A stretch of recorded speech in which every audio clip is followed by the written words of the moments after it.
Welcome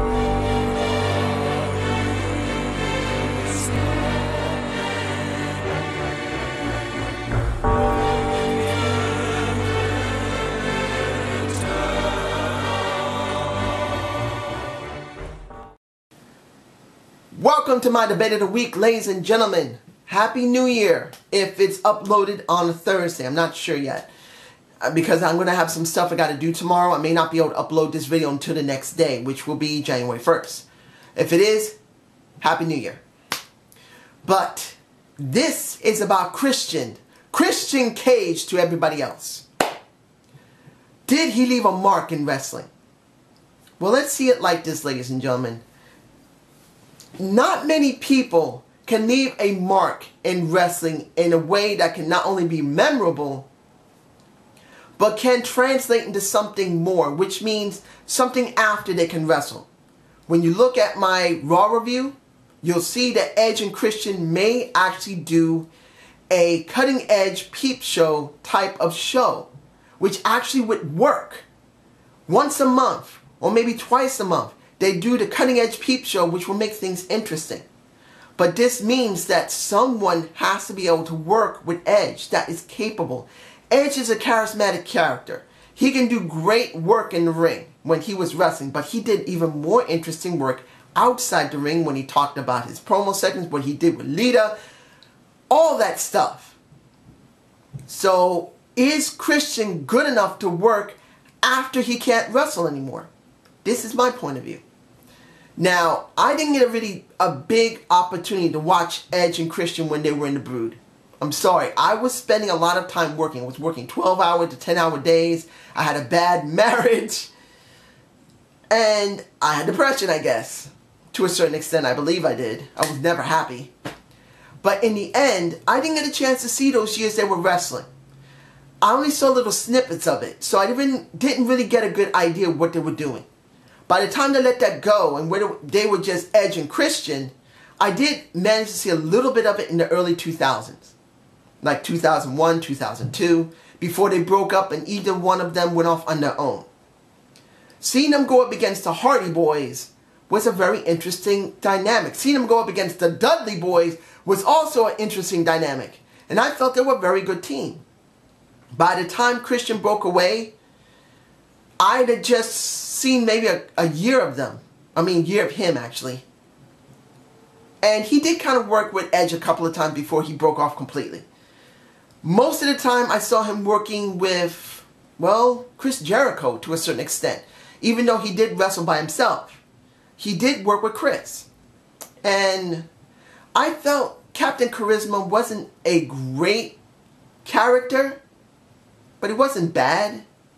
And then he disappeared. I didn't know what really happened because I really wasn't keeping up with what was going on in wrestling. In fact, I didn't even know he went to TNA when he became Christian Cage.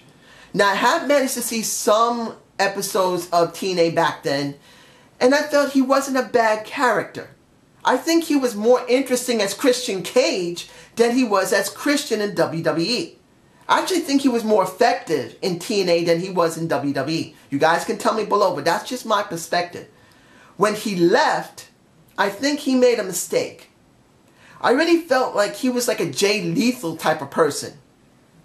And that he was great in the X Division. But once he went back to WWE, I felt not all the time he did anything.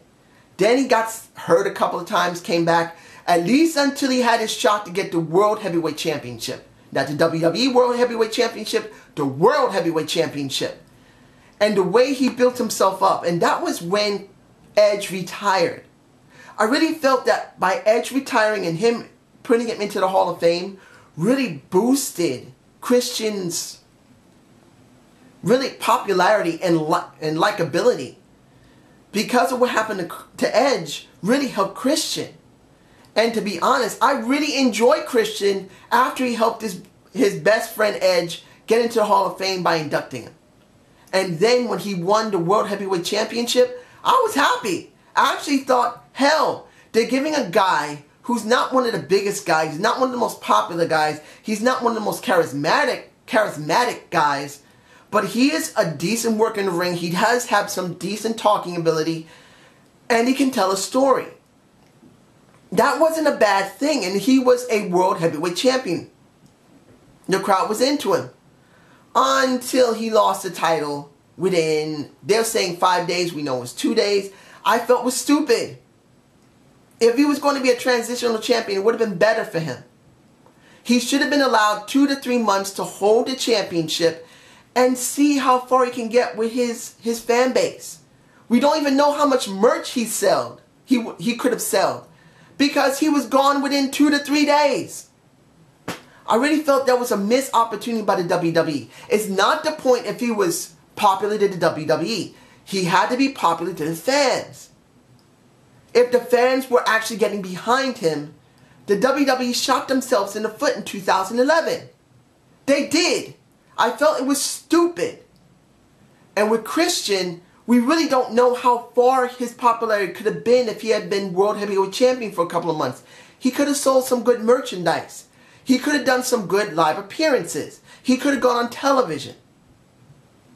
But there could have been something that might have been going on. Maybe he was too injured to continue. Maybe he had an attitude. I'm not 100% shitting on Christian. And I'm not going to say I'm 100% shitting on the WWE. But he was still wrestling after that. There's the problem. Now, admittedly, he left after like 6 or 7 months. But still, you could have given him 2 to 3 months of a run, WWE.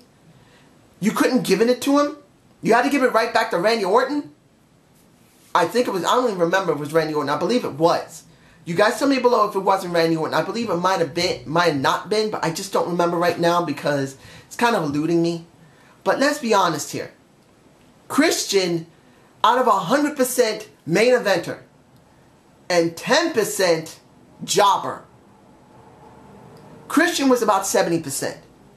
That's how I feel about it. He was a 70% player. That doesn't mean he was bad. He was upper card. There's nothing wrong with upper card wrestlers and talent.